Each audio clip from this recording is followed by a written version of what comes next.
Alors, des bons conseils, ah, oui, c'est la grande question qu'on se pose quand quelqu'un vous recommande de modifier votre CV, de modifier votre lettre de motivation, de modifier votre projet professionnel.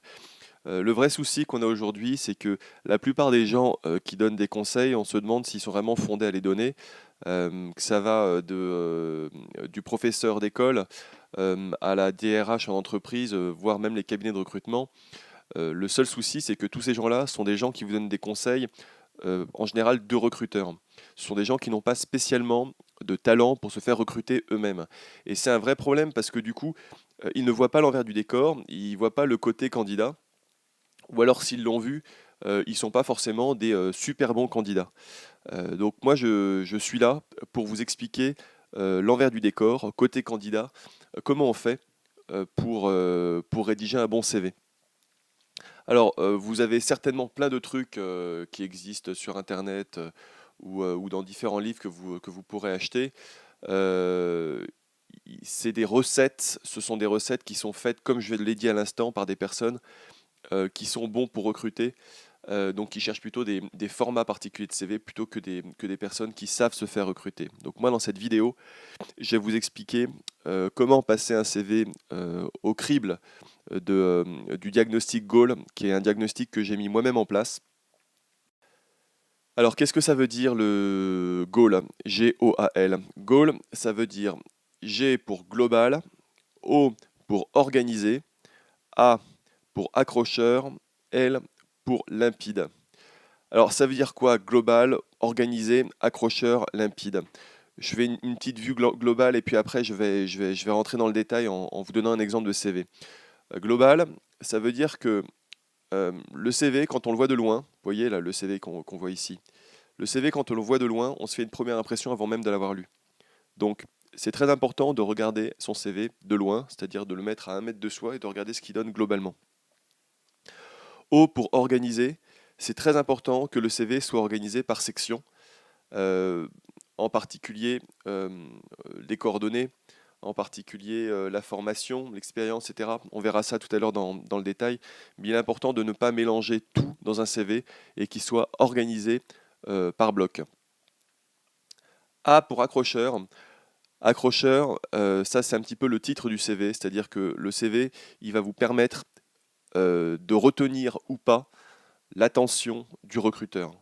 Ça, c'est un point qui est très important, c'est que dans les 5 premières secondes, le recruteur va commencer par se faire un avis sur votre CV. Et il va décider d'aller plus loin ou pas. Aller plus loin, ça veut dire continuer à lire le CV, et ça veut dire éventuellement lire une lettre de motivation s'il y en a une.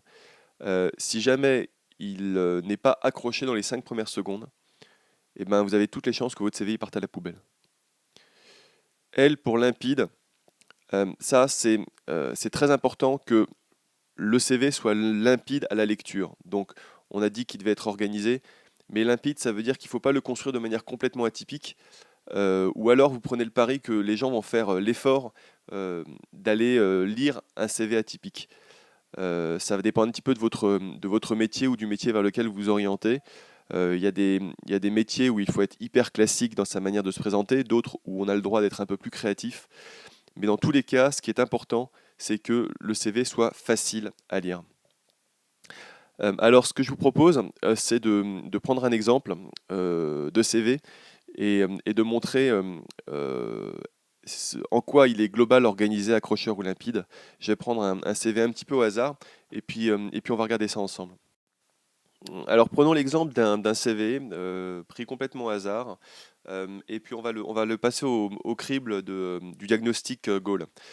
Global, organisé, accrocheur, limpide. Donc déjà, ce CV, on le regarde de loin. N'hésitez vraiment pas à le regarder de très très loin. Et euh, faites-vous une impression. Bon, là, ce qu'on peut dire sur ce CV, c'est que globalement, l'impression est bonne, qu'il fait propre. Donc, euh, ce CV, c'est le cas. Vous verrez que si vous essayez d'autres CV, parfois, vous en trouverez où déjà, à voir de loin, c'est moche, c'est désagréable. Bon ben, un CV qui est moche et qui est désagréable, il y a toutes les chances qu'il passe à la poubelle. Donc, il vaut mieux faire ce test du global pour voir le CV de loin. Très très important. Sachez que les 5 premières secondes sont les secondes pour lequel vous allez être jugé par le recruteur. 5 secondes, c'est très très court. Donc il faut absolument que votre CV fasse bonne impression d'un premier coup d'œil. Donc ça, c'est pour le test global. Le test organisé, comme je l'ai dit, c'est est-ce qu'il est organisé par bloc. Euh, Ça peut paraître un petit peu scientifique ou un peu trop rigoureux, mais c'est un gage de sérieux de la personne. Donc là, ce qu'on voit, c'est que cette personne, elle a choisi de mettre sur la partie haute à gauche euh, ses coordonnées qui allaient, sur la partie haute centrale son métier et son parcours en deux-trois lignes. Puis elle donne ses domaines de compétences, son parcours professionnel, et puis plus bas sa formation. Voilà. Ainsi que ses centres d'intérêt. Donc là, on voit que c'est une personne qui a structuré son CV par bloc, qui l'a organisé. Donc c'est plutôt bien fait. Euh, c'est un exemple à suivre. Il faut savoir qu'il y a plein de CV qui ne sont pas des exemples à suivre, où vous retrouvez des éléments de parcours professionnel dans le domaine de compétences ou dans les expériences, où vous retrouvez de la formation dans les expériences, où vous trouvez des centres d'intérêt un peu n'importe où. Ça, c'est très important que le CV il soit vraiment organisé. C'est hyper, hyper important. Alors, faut-il qu'il soit organisé de cette manière-là, c'est-à-dire domaine de compétences, parcours professionnel, formation et centre d'intérêt? Il y a plusieurs manières de l'organiser. Si vous allez sur mon site jobtrover.com, vous trouverez un certain nombre de solutions pour organiser son CV. Là, je dirais que dans cette partie-là, le domaine de compétences, c'est quelque chose qui est un peu plus rare dans les CV. Ce qui est incontournable, c'est le parcours professionnel, la formation et je dirais dans une certaine mesure les centres d'intérêt. Alors il faut qu'il soit accrocheur le CV. Accrocheur, ça veut dire quoi? Ça veut dire, comme je l'ai dit à l'instant, tout à l'heure, que le CV, il doit donner envie à la personne qui le consulte d'aller plus loin. Donc le seul moyen, c'est de mettre une accroche. Vous voyez que sur ce CV, il y a une accroche. L'accroche, c'est quoi? C'est ça. C'est assistante commerciale. Cette personne a mis un titre à son CV. Et quand vous regardez de loin pour revenir à la partie globale, c'est quasiment la seule chose qu'on voit, assistante commerciale. On voit la photo et on voit assistante commerciale. C'est un point qui est important parce que le CV, c'est un petit peu comme le sommaire de votre profil. C'est un peu comme le sommaire du livre de votre candidature. Euh, donc, il y a toujours un titre en fait dans un livre. Et ben, le titre, c'est dans ce CV-là, assistante commerciale. Donc, je vous encourage vivement à mettre un titre à votre CV. Ça va permettre à la personne qui le regarde de voir en un coup d'œil qui vous êtes avant d'aller plus loin et est-ce que votre profil correspond à ce qu'il cherche. Donc, mettez absolument une accroche, un titre à votre CV. L pour limpide, euh, ça c'est plutôt un message sur l'originalité de votre CV. Euh, Il y a beaucoup de gens qui débattent sur le fait qu'il ne faut pas faire un CV hyper classique, il faut faire un CV original, il ne faut pas faire un CV sans image, il faut faire un CV avec image. Vous voyez que ce CV-là, il est plutôt original avec quelques bulles. Au final, il fait propre. Euh, je dirais qu'il n'y a pas de vérité en la matière. Ça dépend beaucoup du métier vers lequel vous vous orientez. Il y a des métiers hyper classiques. Les métiers hyper classiques, ben, en gros, il vaut mieux faire des CV classiques. Et puis, il y a des CV, il y a des métiers qui acceptent l'originalité. Je pense à tous à tous les profils qui sont liés à la création, au design, où là on s'autorise beaucoup plus des créations de la créativité dans les CV. Mais je pense que si vous postulez pour un poste d'ingénieur informaticien, c'est pas la peine d'aller très très loin dans la créativité. Donc quand je dis limpide, ce que j'entends par là, c'est que qu'il soit original ou pas, il faut qu'il soit facile à lire. Alors, c'est un petit peu lié au fait qu'il soit organisé, mais euh, euh, on peut avoir un CV organisé par bloc, mais pas facile à lire. Facile à lire, ça veut dire qu'il faut mettre les choses dans un ordre un petit peu particulier. En général, en haut, on met son titre et on met son identité. Ensuite, on indique son parcours professionnel, sa formation. Encore une fois, je précise que les domaines de compétences, c'est quelque chose qu'a choisi cette personne sur ce CV, qui on ne met pas systématiquement, hein. Mais le parcours professionnel et la formation, ce sont des points qui sont incontournables. Les centres d'intérêt se mettent en dessous. Vous voyez que là, c'est relativement linéaire. Il y a une petite colonne à gauche, mais globalement, c'est limpide à lire. Et c'est un point qui me semble important. C'est surtout un message vers ceux qui veulent faire de l'originalité. Faites attention que malgré votre originalité, le CV soit limpide à lire. Alors, ce que je vous propose maintenant, c'est de mettre deux CV sur le grill. Donc, on va faire une revue de deux CV, un petit peu comme celle qu'on a vue à l'instant. Je précise que il y a un CV sur les deux qui est un CV modèle que j'ai trouvé sur un site que je vous recommande d'ailleurs, qui s'appelle cv-facile.com. cv-facile.com. Et puis il y en a un autre qui est un CV réel fait par une personne que j'accompagne et qui a trouvé un stage très récemment. Il se trouve que c'est une personne qui est encore étudiante, qui est en recherche de stage et qui a trouvé très facilement un stage après avoir suivi mes conseils sur la rédaction de son CV. Donc bah écoutez, c'est parti. On y va pour mettre deux CV sur le grill du diagnostic Goal. Alors voici le CV de la personne qui est étudiante en recherche de stage. Mais je dirais que les conseils qu'on peut donner pour un CV de stagiaire sont à peu près les mêmes conseils qu'on peut donner pour quelqu'un qui rentre sur le marché du travail ou qui a 10 ans ou qui a 20 ans d'expérience professionnelle. Il y a quelques petites particularités lorsque on construit son expérience, mais le fait de partir sur un CV de stagiaire, ça va vous permettre de voir que il y a une partie forme et organisation qui n'a rien à voir avec le contenu, puisqu'un CV de stagiaire est forcément assez faible en contenu, puisque il a peu d'expérience professionnelle. Donc bah écoutez, c'est parti. Bah, on va appliquer la méthode. Le diagnostic goal. Donc la première chose, c'est global.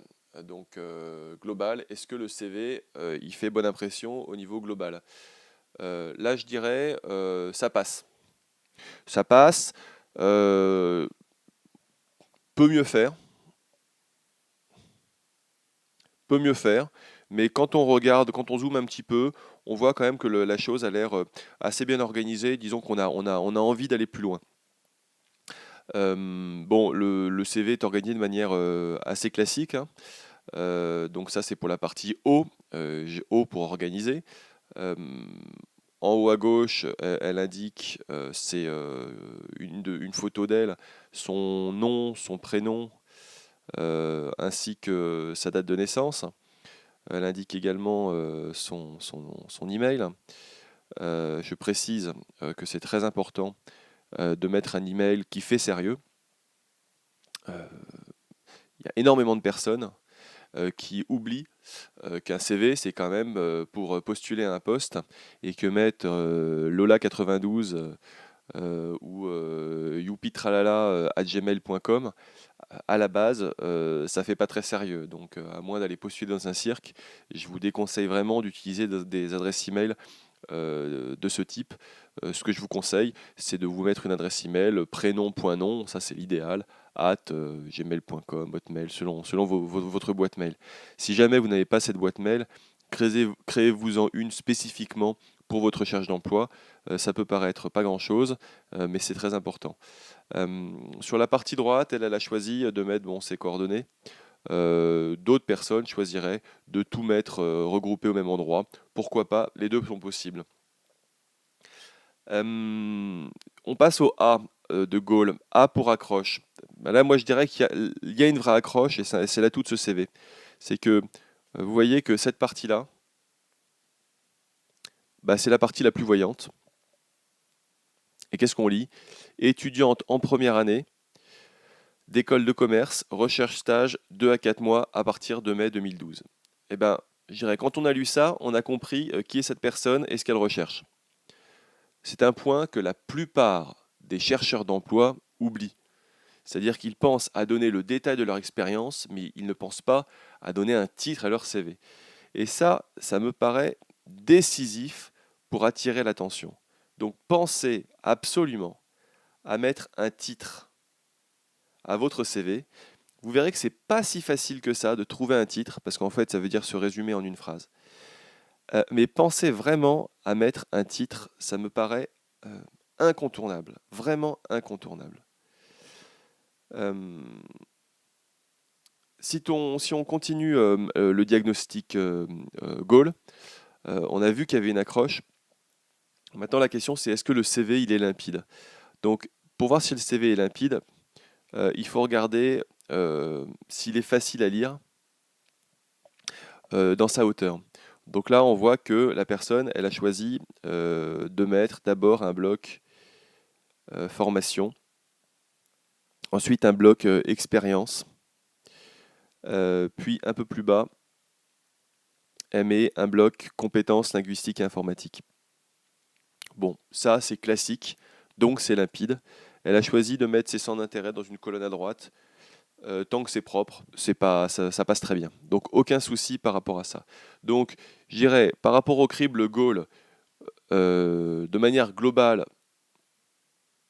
ça passe. Est-ce que le CV est organisé? La réponse c'est oui, ça passe. Est-ce que le CV est accrocheur? Oui, puisque il y a un titre. Est-ce que le CV est limpide? Oui. Donc plutôt bon CV. Euh, Moi que je recommanderais. Si il fallait faire quelques petits commentaires encore d'amélioration par rapport à ce CV. Je dirais il y a une particularité qui est liée aux étudiants, c'est que la formation est mise avant l'expérience. Ça, c'est typique des étudiants en fait qui ont surtout une formation à mettre en avant plutôt qu'une expérience. Si vous avez quelques années d'expérience professionnelle, que ce soit 3, 10, 15, 20 ans, plus ça va aller et plus vous mettrez en avant votre expérience. Donc c'est plutôt ça qu'il faut mettre en avant même de mettre votre formation. Pensez bien à mettre d'abord ce qu'il vous semble important à dire. Moi, je vous recommande le mode anti-chronologique, c'est-à-dire commencer par l'expérience la plus récente et ensuite aller à l'expérience la plus ancienne. Je vois encore des CV aujourd'hui de gens qui mettent un ordre chronologique. Or, c'est pas ça qui intéresse le lecteur. Ce qui intéresse le lecteur, c'est l'expérience la plus récente. Donc ça, c'est un point qui est très important. L'autre point, c'est de les mettre dans l'ordre, hein. Quand je dis antichronologique, c'est que je vois des CV de personnes qui mettent leur parcours ou leurs expériences, mais selon des ordres, par exemple 2009, 2012, 2010. Ça, c'est vraiment, enfin, je trouve ça pas très logique à lire, donc je le recommande pas. Euh, Là, il y a une grande question que beaucoup de personnes se posent, c'est qu'est-ce qu'il faut dire dans mes centres d'intérêt? Et puis est-ce que ça a vraiment un intérêt? Parce que finalement, je cherche un job dans un domaine particulier et le fait que j'adore faire la cuisine ou que je fasse beaucoup de sport ou de la musique a finalement peu d'intérêt. Moi, je dirais détrompez-vous. Lorsque on met ses centres d'intérêt, c'est une manière aussi de donner un autre aspect de sa personne que son cursus classique. Euh, pour le recruteur. Alors évidemment, vous ne devez pas tout dire. Évidemment, s'il y a des choses qui vous sont très personnelles et que vous ne souhaitez pas que le recruteur soit au courant, ne le mettez pas. Mais cela dit, moi je vous encourage à mettre des centres d'intérêt qui changent un peu d'une lecture classique de CV, parce que ça va vous permettre d'avoir une discussion avec le recruteur quand vous aurez un entretien. Donc ça, c'est un point qui me semble assez important. Voilà, on va arrêter là pour le diagnostic goal de ce CV. Je pense qu'il y aurait encore beaucoup de choses à dire sur comment bien construire un CV, mais là, le but est de faire un diagnostic en quelques minutes. Et on va passer au diagnostic du prochain CV, ce prochain et dernier CV. Alors là, en fait, on a un CV qui est, bon, qui fait très sérieux, déjà, vu comme ça, mais on va le passer, au diagnostic, goal. Donc goal, global, organisé, accrocheur, limpide. Donc première chose, vision d'ensemble, vue de loin. Global. Alors là, rien à dire, je dirais. C'est-à-dire que la vue d'ensemble, c'est que ça fait très propre, ça fait très sérieux. Donc, moi, je dirais que ce CV, il est assez exemplaire d'un point de vue vision globale. On a envie d'aller plus loin. Alors, vous voyez que la personne, en fait, a joué sur des cadres de couleurs, où ici, elle met des cadres plutôt violets, une bande violette en dessous. Euh, on n'est pas obligé de faire ça, mais il faut reconnaître que ça fait forcément une impression de sérieux. Je précise que ce CV est un CV qui a été trouvé sur cv-facile.com. cv-facile.com. Donc il s'agit d'un modèle de CV, mais pour faire le diagnostic goal, c'est très bien. Donc je recommande vivement, si vous êtes à la recherche de modèles de CV, d'aller voir cv-facile.com. Que je ne connais pas d'ailleurs, hein, j'ai aucune action dans cette entreprise. Je trouve que le site est assez bien fait, tout simplement. Donc le G de Gaulle global, il est, euh, il est vraiment très bien sur ce CV. Deuxième partie, est-ce qu'il est organisé? Bah là, je dirais très clairement oui. On voit que la personne a choisi de faire des blocs. Donc il y a le bloc titre, le bloc coordonnées photo, le bloc projet professionnel, on pourra peut-être en parler. Un bloc formation, un bloc expérience professionnelle, un bloc connaissances particulières, un bloc expérience extra-professionnelle. Tous ces blocs, ce sont des blocs que vous allez retrouver dans à peu près tous les CV. Donc, si vous vous posez la question sur la construction de votre CV, dites-vous que c'est plutôt un bon exemple. Donc, je le redis, hein, bloc euh, identité et coordonnées, bloc titre, bloc projet professionnel. Celui-là, il est optionnel. Euh, Tout le monde ne met pas un projet professionnel.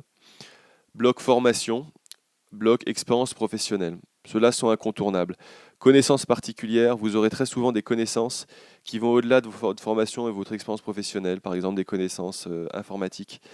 C'est intéressant de le mettre. Vous voyez que lui, il a choisi de mettre des connaissances en langue et en informatique logicielle. Expérience extra-professionnelle, c'est un point qui peut être intéressant. Dans le CV que vous avez vu tout à l'heure, la personne en parlait sur la partie droite du CV. Ah, est-ce qu'il est accrocheur? Bah là aussi, je dirais qu'il n'y a pas de débat. Il est accrocheur, bon, déjà parce qu'il est propre, mais également parce qu'il a un titre qui fait pas de doute. C'est-à-dire que voilà, cette personne est ingénieure en mécanique hydraulique, INSA de Rennes, donc elle a comme formation euh, l'INSA de Rennes. Donc pas de doute par rapport à ça, l'accroche est là. Alors évidemment, si le recruteur cherche un développeur informatique, eh ben, c'est une contre-accroche, c'est-à-dire qu'il va se rendre compte que le profil ne correspond pas à ce qu'il cherche. En revanche, si la personne cherche effectivement un ingénieur en mécanique hydraulique, alors là, c'est sûr qu'il ne va pas rater ce CV. Donc, pas de souci, le CV est accrocheur. Est-ce qu'il est limpide? Moi, je dirais, je trouve très facile à lire. C'est-à-dire, encore une fois, hein, c'est comme un livre, on lit du haut en bas en général. Donc, on commence comme ça, et puis on descend. Voilà, ça c'est plutôt le sens de lecture plutôt le sens de lecture d'un CV.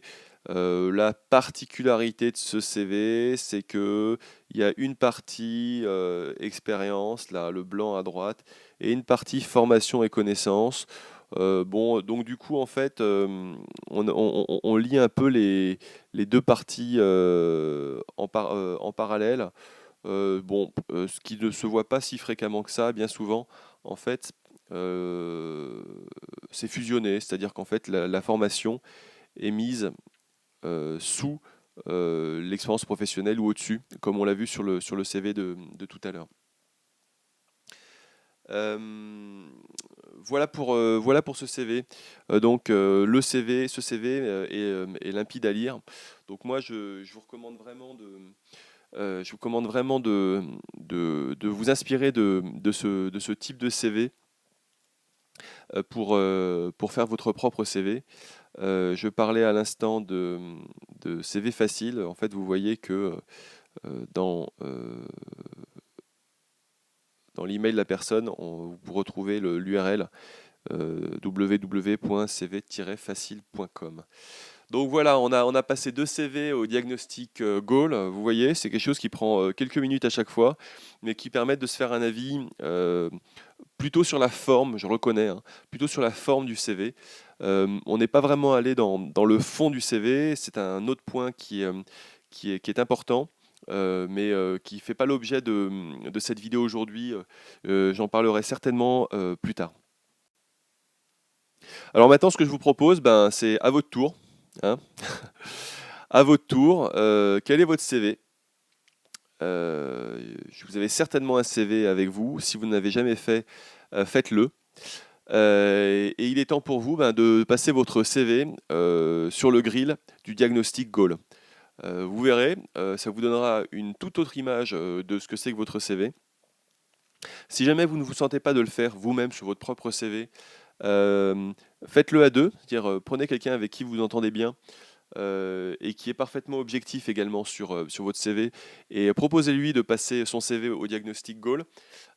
Proposez-lui derrière, évidemment, que lui fasse le diagnostic Goal de votre propre CV et vous verrez, ça a un impact décisif sur la qualité de votre CV et donc forcément derrière sur vos chances de trouver un job.